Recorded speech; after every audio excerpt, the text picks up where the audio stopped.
جو دین پہ چلنے والے ہیں ان کے ساتھ کیا ہوگا؟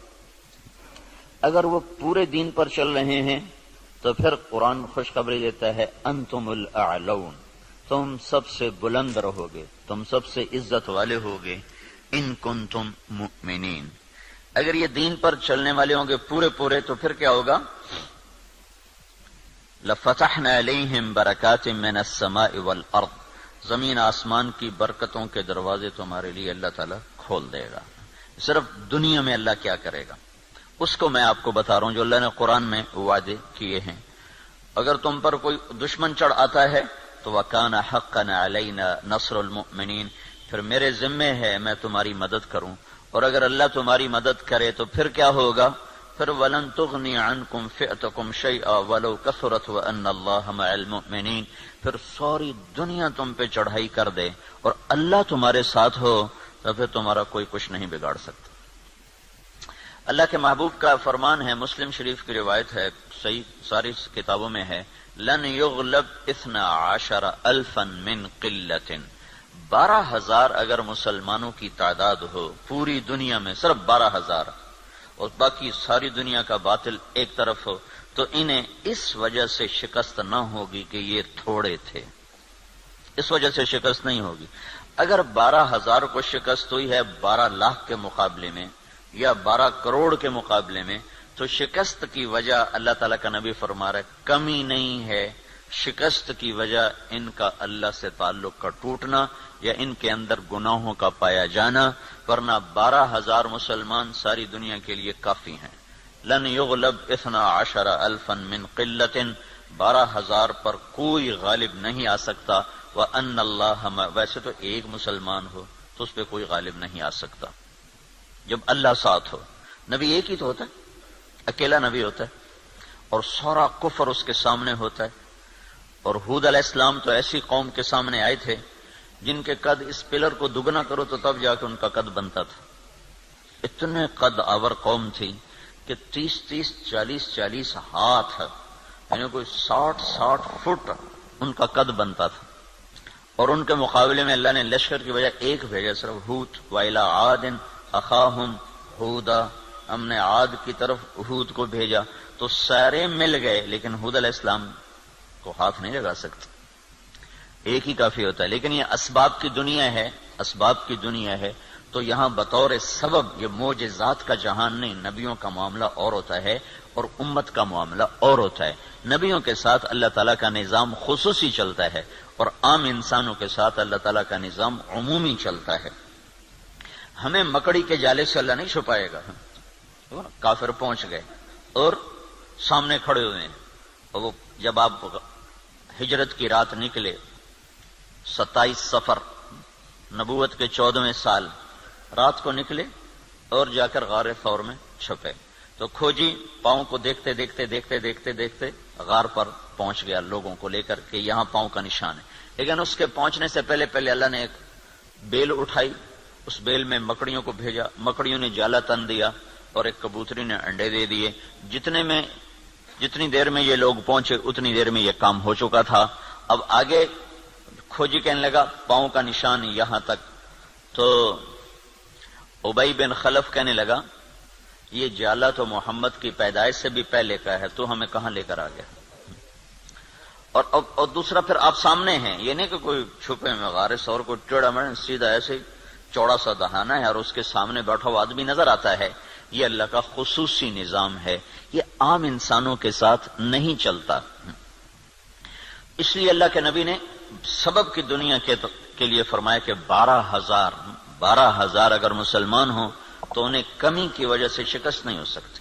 اسکندریہ بڑا مضبوط شہر تھا مصر کا، اس کو فتح ہونے میں دیر ہو گئی اور مسلمانوں کا لشکر تھا 4,000 کا، تو حضرت عمرو بن عاص رضی اللہ تعالیٰ عنہ نے عمر رضی اللہ تعالیٰ عنہ کو خط لکھا کہ یہاں بہت بڑا لشکر ہے اور میں 4,000 کے ساتھ ان کا مقابلہ نہیں کر سکتا، آپ میری مدد کے لیے فوج روانہ کرو۔ تو عمر رضی اللہ تعالیٰ عنہ نے 4,000 اور بھیج دیے، 4,000، اور ان 4,000 کے ساتھ 4 آدمی ہیں، ایک زبیر بن عوام اور ایک مقداد بن اسود، یہ مہاجرین میں سے، اور عبادہ بن صامت اور مسلمہ بن مخلد یہ انصار میں سے، 2 مدینے کے 2 مکہ کے، ان 4 کو ان کے ساتھ، تو یہ 4000 جمع 4۔ تو عمر رضی اللہ تعالیٰ عنہ نے عمرو بن عاص رضی اللہ تعالیٰ عنہ کو خط لکھا کہ میں تیرے مدد کے لیے 4000 آدمی بھیج رہا ہوں، ان کے ساتھ 4 آدمی اور ہیں، ان میں ہر آدمی 1000 کے برابر ہے، 1000 کے برابر ہے، لہذا میں 4000 نہیں، میں 8000 تیری مدد کے لیے بھیج رہا ہوں، اور تم پہلے سے 4000 ہو تو تم 12000 ہو گئے، تو 12000 کو کمی کی وجہ سے کوئی شکست نہیں دے سکتا۔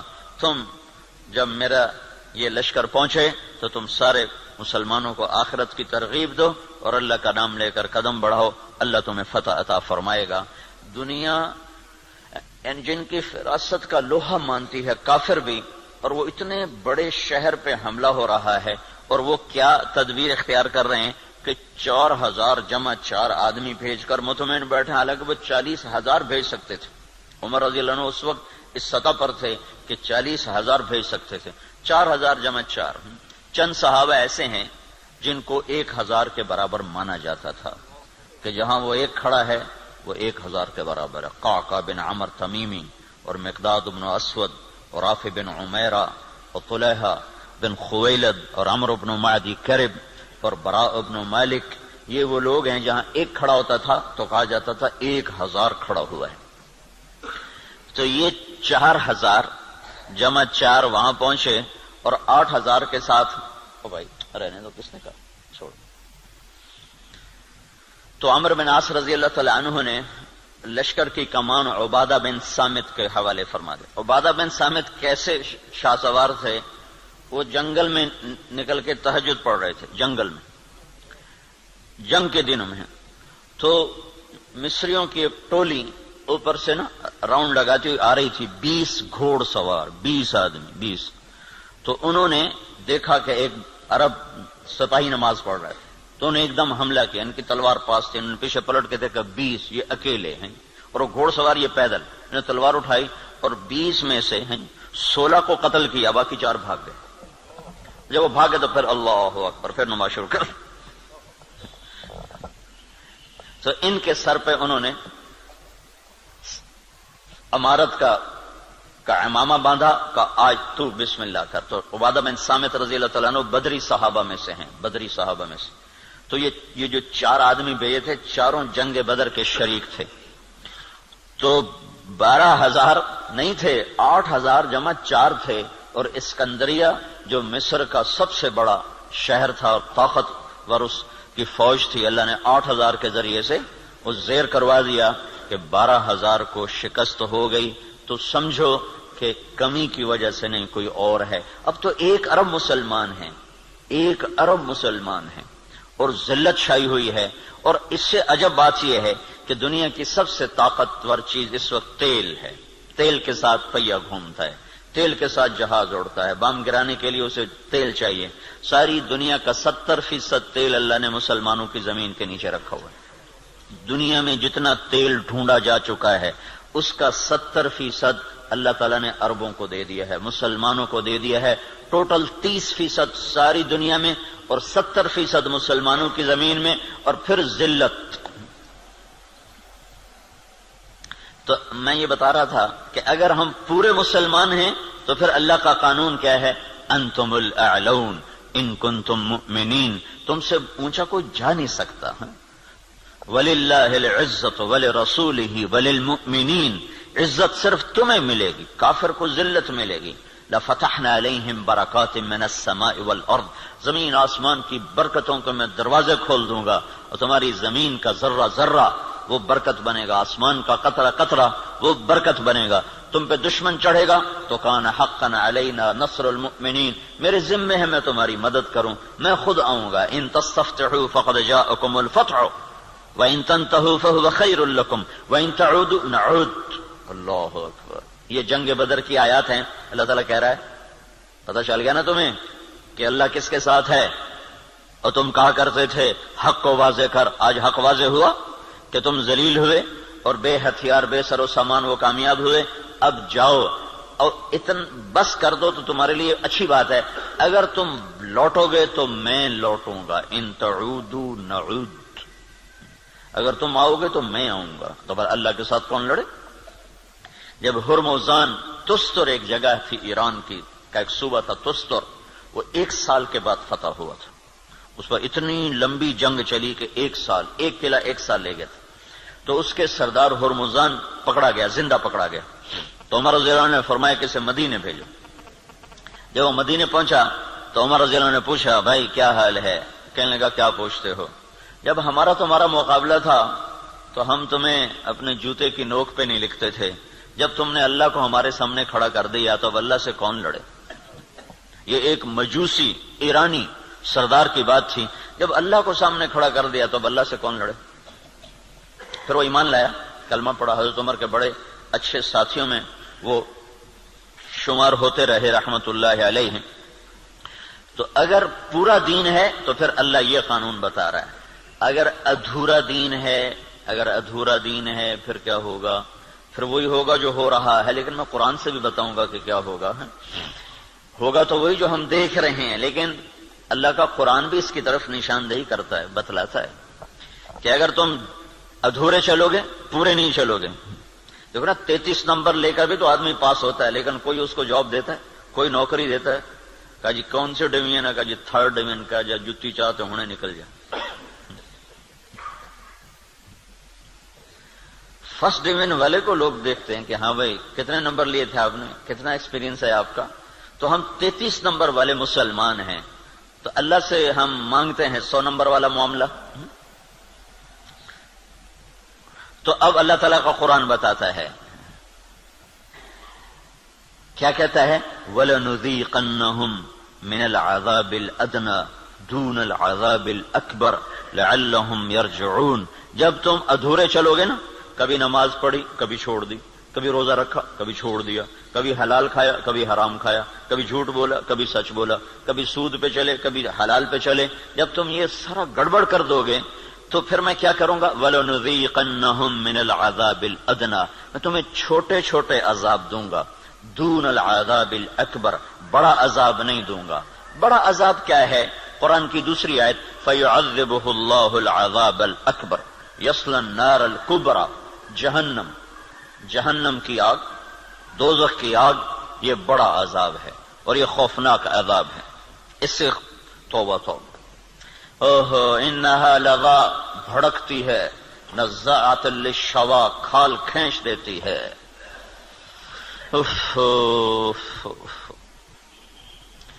اللہ تعالیٰ کہہ رہا ہے میں چاہوں گا کہ تمہیں دوزخ میں نہ ڈالوں، یہیں صاف کروں، پھر بھی گناہ رہ گئے تو پھر جہنم میں جائے گا، پھر بھی اگر رہ گئے تو جہنم میں جائے گا۔ جب کوئی آدمی فرض نماز چھوڑ دیتا ہے اور پھر وہ توبہ نہیں کرتا، چھوڑے ہی جاتا ہے تو اس کے نام کا ایک دروازہ جہنم میں کھول دیا جاتا ہے، اسے اس دروازے میں سے گزرنا پڑے گا چاہے ایمان پہ خاتمہ ہو۔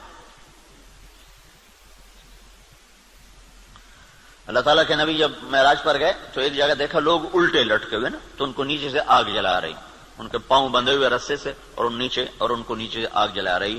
تو آپ نے پوچھا یہ کون لوگ ہیں؟ کہا جو روزہ نہیں رکھتے تھے۔ تو روزہ نہ رکھنا یہ تو مسلمان کے لیے، کافر سے تو روزہ مطلوب نہیں۔ ایک جگہ آپ نے دیکھا ایک آدمی لیٹا ہوا ہے تو ایک فرشتے کا ہاتھ میں پتھر ہے بہت بڑا، اس کے سر کے اوپر مارتا ہے، اس کا سر کیما ہو جاتا ہے، پتھر دور جا گرتا ہے، وہ پتھر اٹھانے جاتا ہے، واپس آنے تک اس کا سر ٹھیک ہو جاتا ہے، وہ پھر اس کے سر پہ پتھر مارتا ہے، وہ پھر کیما ہو جاتا ہے۔ تو آپ نے پوچھا یہ کون ہے؟ کہ یہ وہ جو عشاء کی نماز پڑھے بغیر سو جاتا تھا، جو عشاء پڑھے بغیر، اور لاکھوں کروڑوں مسلمان ایک نماز بھی نہیں پڑھتے، عشاء کی کیا بات ہے، ایک بھی نہیں پڑھتے۔ تو بڑا عذاب آگے کا ہے، بہت خوفناک ہے، بہت خوفناک ہے۔ آگے آپ گئے تو آپ نے دیکھا ایک آدمی کا پیٹ ہے جیسے گنبد ہوتا ہے، گنبد کی طرح بڑا پیٹ ہے، اس پیٹ کے اندر سانپ گھسے ہوئے ہیں اندر، اور اس کو اندر سے ڈس رہے ہیں، اس کی چیخ و پکار ہے۔ تو آپ نے کہا یہ کون ہے؟ کہا یہ سود کھانے والے۔ تو بڑا عذاب آگے ہے، زلزلہ، دشمن کی چڑھائی، دشمن کے ہاتھوں قتل، دریاؤں کا سوکھ جانا، بجلی کا ختم ہو جانا، محبتوں کا اٹھ جانا، برکتوں کا اٹھ جانا، آپس کی لڑائیاں، قتل و غارت، بد امنی، مہنگائی، یہ ہے وَلَنُذِيقَنَّهُم مِّنَ الْعَذَابِ الْأَدْنَىٰ، چھوٹے چھوٹے عذاب دوں گا، دون العذاب الاکبر، بڑا نہیں دوں گا، لعلہم یرجعون، شاید تم مسجدیں بھر دو اور تم توبہ کر لو اور تم اللہ کے سامنے جھک جاؤ اور تم اللہ کو منا لو اور اللہ کے نبی کے طریقوں پر آ جاؤ تو ما یفعل اللہ بعذابکم ان شکرتم وآمنتم وکان اللہ شاکرا علیما۔ اللہ تعالیٰ فرماتا ہے تمہیں سزا دے کے مجھے کیا خوشی ہوتی، تمہیں سزا دے کے مجھے کیا خوشی ہوتی، تم انسان بنو، جو کہتا ہوں کرو، جس سے روکتا ہوں چھوڑو، تو میں تمہیں عذاب دے کے مجھے کوئی خوشی نہیں ہے، لیکن تم میرے مان کے چلو، میرے بن کے۔ آپ 5000 تنخواہ دے کر اگلے کی کھال اتار دیتے، ذرا سا گڑبڑ کر دے تو اس کی ماں بیٹی نہیں چھوڑتے، اور اللہ تعالیٰ سر سے لے کر پاؤں تک وجود دیتا ہے، ایک سیل ساری دنیا مل کے نہیں بنا سکتی، ایک سیل میں جو جہان کام کر رہا ہے ساری دنیا عاجز ہے اس ایک سیل کا، صرف ایک سیل کا جہان سمجھنے سے دنیا کا انسان عاجز ہے، اور کئی کھرب سیلز جمع ہوتے ہیں تب اللہ ایک انسان بناتا ہے، ہر سیل میں ایک کائنات ہے جس کا نظام اللہ تعالیٰ چلاتا ہے، تو اس کے بعد اس کا اتنا حق نہیں ہے کہ میری مان کے چل، میری مان، اطیع اللہ و اطیع الرسول، اللہ کی مانو اور اللہ کے رسول کی مانو، اپنی مرضی پہ نہ چل۔ اور پھر اس میں اللہ تعالیٰ ایک ہمارے ساتھ سودا کرتا ہے کہ عبدی انت ترید وانا ارید ولا يكون الا ما ارید فان سلمت لي فيما ارید كفيتك فيما تريد وان لم تسلم لي فيما ارید اتعبتك فيما تريد ولا يكون الا ما ارید۔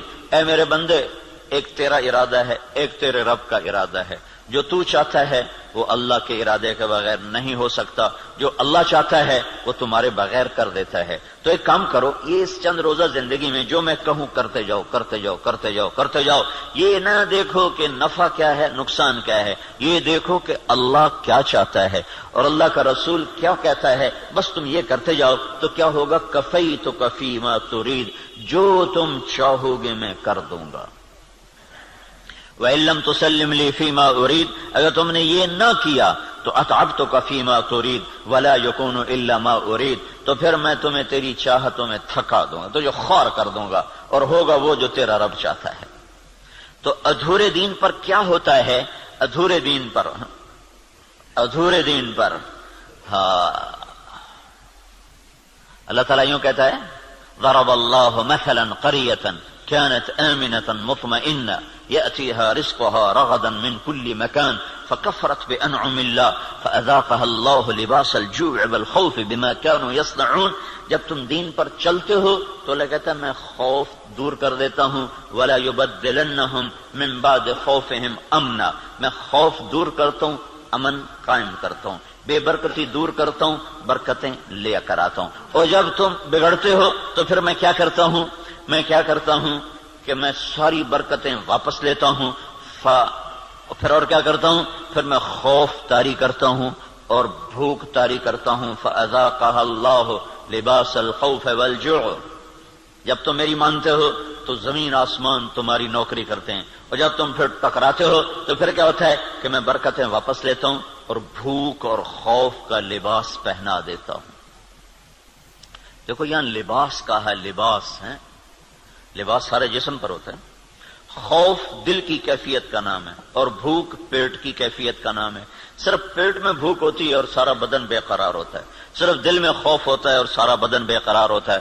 اور اگر جسم کے ایک ایک رونگٹے میں بھوک پڑ جائے اور ایک ایک رونگٹے میں بھوک ڈال دی جائے اور ایک ایک رونگٹے میں اللہ تعالیٰ خوف ڈال دے تو پھر اس آدمی کا کیا حال ہوگا، یا اس معاشرے کا کیا حال ہوگا جس کے روئے میں خوف اور بھوک کو ڈال دیا جائے۔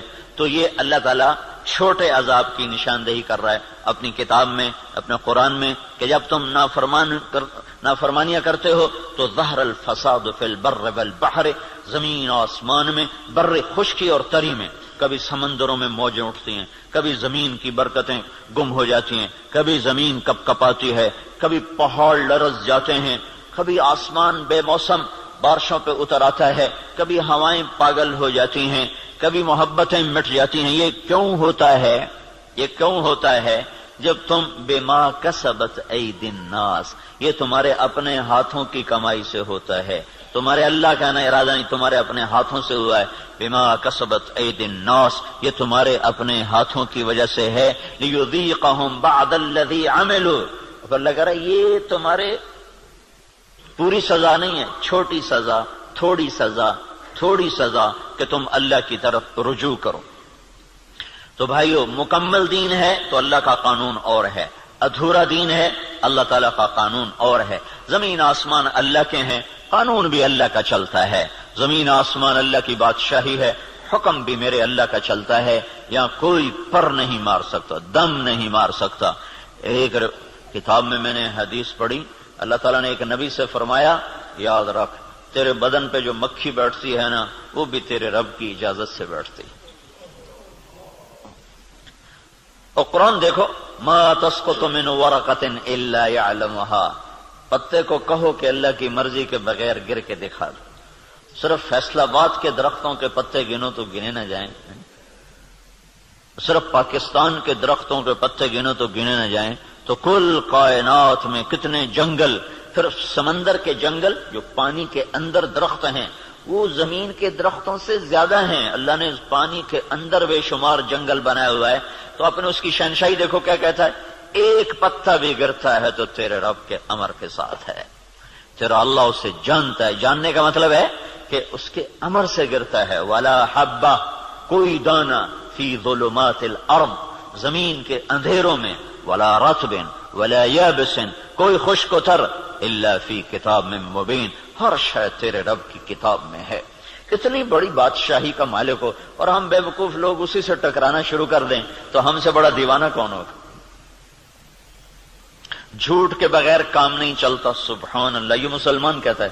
سود کے بغیر کام نہیں چلتا، یہ مسلمان کے جب بول ہوں تو زمین آسمان کانپے نہ تو کیا کرے. الا لعنت اللہ علی الکاذبین، اللہ نے کہا غور سے سنو، جھوٹوں پہ اللہ کی لعنت. اور یہ سب تاجر کہتے ہیں جھوٹ کے بغیر کام نہیں چلتا.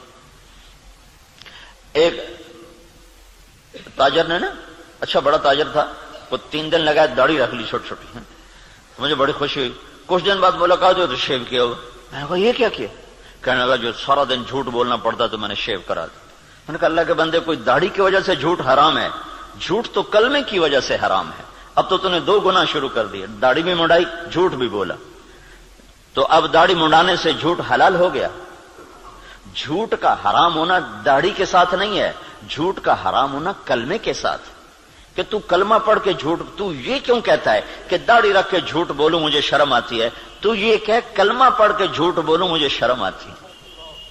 کلمہ پڑھنے کے بعد جھوٹ بولنا بے حیائی ہے نا کہ داڑھی رکھنے کے بعد. داڑھی تو سکھوں نے بھی رکھی ہوئی.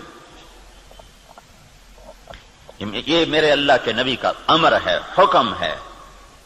یہ اور حکم ہے، وہ اور حکم ہے. ایک کی وجہ سے دوسرا چھوڑ دوں، ایک کی وجہ سے دوسرا چھوڑ دوں، یہ کہاں کی نادان ہی. تو اس کو بات سمجھ میں اس نے پھر رکھ لی.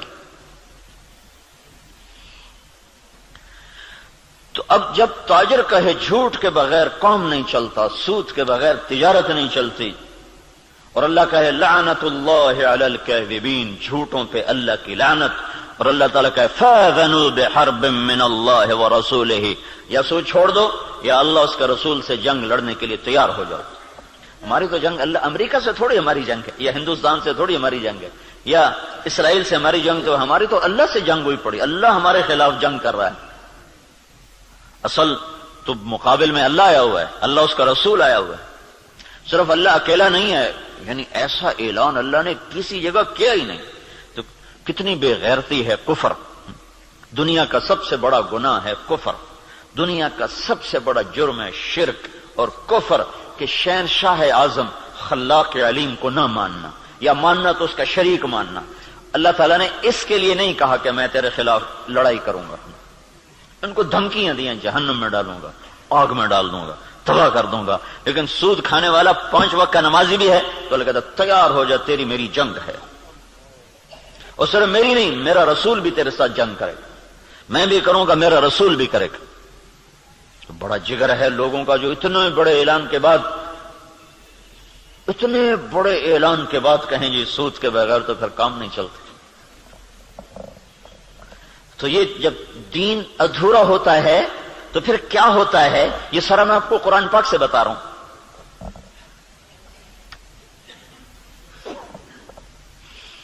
ہائے ہائے میرے بھائیو، اگر اللہ کے رسول کی ہمیں پشت پناہی نہ ہوتی تو اللہ کی قسم ہم بندر خنزیر بن چکے ہوتے۔